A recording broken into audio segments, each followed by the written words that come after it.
15 number পুৰাণ ভাগৱত পুৰাণত কি বুলি কৈছে? পুৰাণৰ সূৰ্য। এতিয়া অলেখ গ্ৰহ নক্ষত্ৰ আমি দেখিম নিশাৰ আকাশত।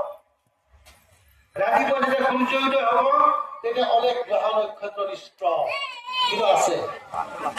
পুৰাণ আছে, ভাগৱত হোৱাৰ লগে লগে নিষ্ঠ। গতিকে সেইকাৰণে যে পুৰাণ বিলাকৰ কথা মুখস্থ কৰি পুৰাণ বিলাকৰ মতে যদি আমি চলো, তেতিয়া এই ব্যাসৰ কি লিখি ব্যাসে কাৰণে কি হ'ল? ব্যাসৰ প্ৰতিচ্ছন্ন হৈ গ'ল। আৰু ভগৱন্তৰ কিবা কাৰণে এইবিলাক ক'লে তুমি কোৱা আহি পেলাই ব্যাসক কি ক'লে? হে ব্যাস মহামুনি,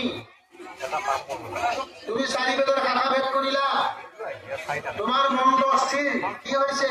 তেতিয়া ব্যাসে ক'লে মই নিজে গম পোৱা নাই। হে মুনিবৰ, তুমি অগাধ বুদ্ধি অৱতাৰ, তুমি অগাধ বুদ্ধিমন্ত, তুমি ভগৱন্তৰ অৱতাৰ, তোমাকে সুধিছো মোৰ কি হৈছে, কি কাৰণত মই এনেকুৱা হৈছো, তুমিয়ে কোৱা। তেতিয়া কি কৈছে? ভাগৱত প্ৰথমত কৈছে, হে শুনা মহামুনি ব্যাস, তুমি হে কৰিলে সকলো জগতখনা, নিৰন্তৰে পুকুৰৰ লয়লা তুমি প্ৰাণ, নাহি মন্দ কৰ্ম আদি আৰু তুমি জীৱশ্ৰেষ্ঠ মানুহক অকাৰ্যত লিপ্ত কৰালা, পশু পক্ষী বিলাকক বিনা কাৰণত তুমি বধ কৰিলা, সেইটো কাৰণত তোমাৰ মনটো অস্থিৰ। বোলে মই কি কৰিব লাগিব? যে মোৰ উপদেশে কৰা ভাগৱত শাস্ত্ৰ প্ৰচাৰ মাত্ৰ শ্ৰৱণ কীৰ্তন মাত্ৰ কৰক নিষেধ, দূৰ হ'ব তোমাৰ মনৰ মহাদেশ।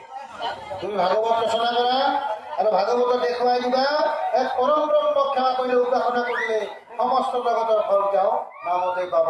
তেতিয়া তোমাৰ মনৰ মহাক্লেশ দূৰ হ'ব। তেতিয়া ভাগৱত ব্যাসে লিখিলে, আৰু ব্যাস সেইকাৰণে ব্যাসৰ এই ৰচনা, এই ভাগৱত পুৰাণৰ সূৰ্য। গতিকে ভগৱান কৃষ্ণৰ কৃপা আমি কি পাইছো? ভাল বেয়া দুটাই কৃপা। বেয়া কামৰ দিনা ভগৱন্তক গালি পাৰিম, ভাল কামৰ দিনা ভগৱন্তৰ নাম লৈ সেইটো নহয়। দুখতো নাম, সুখতো নাম। প্ৰভু তুমি দিছা, গতিকে তোমাৰ কৃপা, সেইটো তেওঁৰে কৃপা। সুখ দিছে, প্ৰভুকৰ মাৰি নাযাওঁ, কাৰণ তোমাৰে কৃপা। আপোনাৰ ভগৱতে তুষ্ট হৈছে, সুখ বাকি দিছে, আপুনি আনন্দত আত্মাহান হৈ আপুনি নাচিলে কিন্তু ফুৰিব। আপোনাৰ কষ্ট হৈছে, দুখ হৈছে, আপুনি কান্দি কাটি আপুনি হিয়া ধাগুৰি নাকান্দিব, প্ৰভু তোমাৰে কৃপা, এয়াও তোমাৰে কৃপা বুলি আজুৰি বাটি আপুনি ল'ব।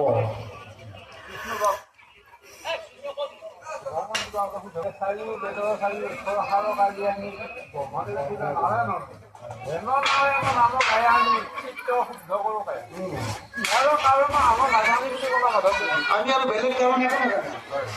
আমি আৰু বেলেগ কাৰণ যে কিবা আছে নাজানো, চিত্ত শুদ্ধ, কায়া শুদ্ধ কৰাৰ যে আমি উল্টো কিবা আছে, অন্য যে কিবা কাৰণ আছে, তুমি কৰা নকৰা তোমাৰ কথা, আমি কিন্তু তোমাৰ ঘৰত তুমি কৰিবা, তুমি কৰিবা বুলি মোৰ দাবী নাই।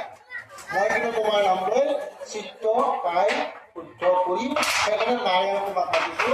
নাৰায়ণ মানে কি? অপুনারায়ণ প্রত্যা অপুবরা সুদেবতা আজরা সেন তেরা নারায়ণ সিদা পরমাত্মার প্রথম অয়ন জল, সেখানে জল রূপে নারায়ণ। হে রাম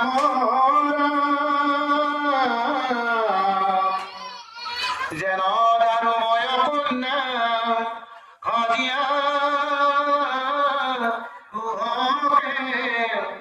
ও যেন মদের অসুরাবে নাচে পাকে জীবতে দুঃখ দুঃখ অযতনে দেখা যত যত ঈশ্বর ঈশায় মিলে এ জানা স্বরূপ পুতুলা দেখেছিলেন আমাদের পুতুলা কেতা চাই পাইছিলে